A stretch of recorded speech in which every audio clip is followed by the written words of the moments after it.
Sabe, eu tava conversando com alguns amigos meus, esses cristãos que vão à igreja, sabe? Eles estavam falando da importância lá daquela igreja, a primeira de todas, sabe, lá de Atos, a tal igreja primitiva. Eles falavam que eles vendiam seus bens e partilhavam a riqueza, tudo em comum e ajudavam os outros na medida da sua necessidade. Eu já vi essa ideia em algum lugar.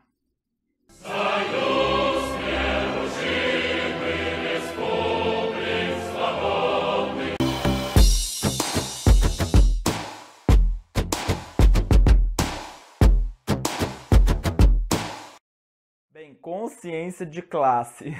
Com certeza é um dos temas que mais fazem falta dentro do conflito e do cenário político que a gente vê atualmente no Brasil.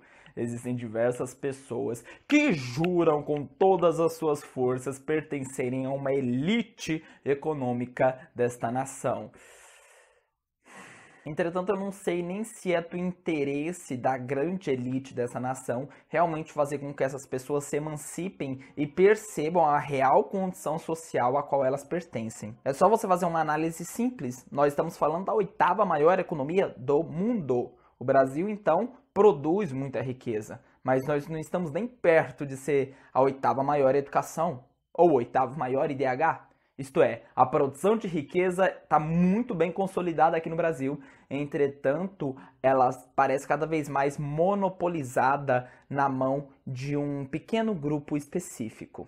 A ideia do escravagismo, sabe? Se o escravo então aprende a ler, ele vai perceber os mecanismos de dominação que está sobre a estrutura de vida dele e ele poderá pensar por conta própria e ameaçar esse poder monopolizado. E que na verdade essa ideia de classe média alta seja uma ideia de manutenção do status quo. Pois é.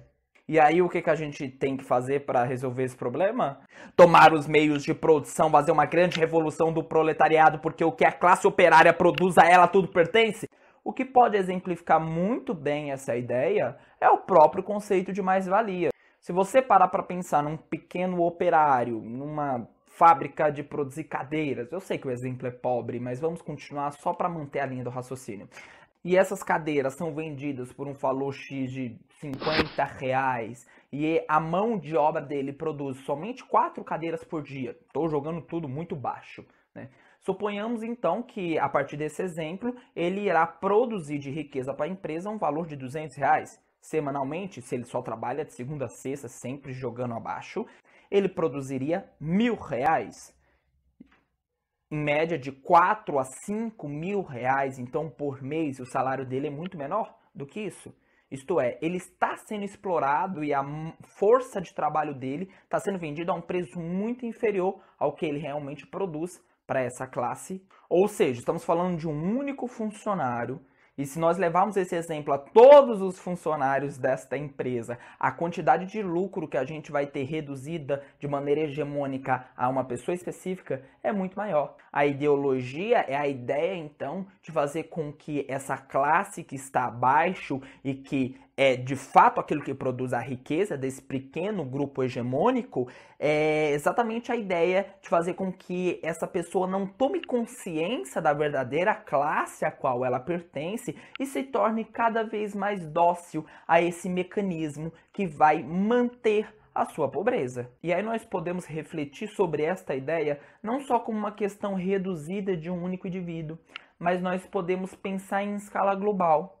Como acontece com essa ideia da globalização, né, de nós termos uma cultura também hegemônica no mundo todo, a ideia do capitalismo americano, o estímulo ao consumo, isso tudo implantado em todas as culturas do mundo, isso tudo reduzindo algumas distâncias globais, isso tudo fazendo com que o processo de cultura americana se coloque como algo superior a todas as outras culturas que se apresentam no mundo e nós podemos consumir esta cultura cada vez mais. E como os países que resistem a essa cultura são tratados com retaliações, com invasão militar, com quebra de acordos, isso tudo caracterizando uma globalização, um domínio ideológico e a imposição de um único pensamento específico.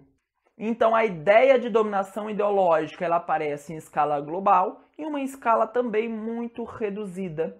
Isso significa o quê? Significa que se nós continuarmos pensando que somos superiores e que fazemos parte de uma classe econômica sim alta, nós estamos somente contribuindo para pessoas que ganham infinitamente mais do que nós e não estamos percebendo que, na verdade, você, classe média alta, não passa de um fantoche completamente dócil e que aceita o sistema como está.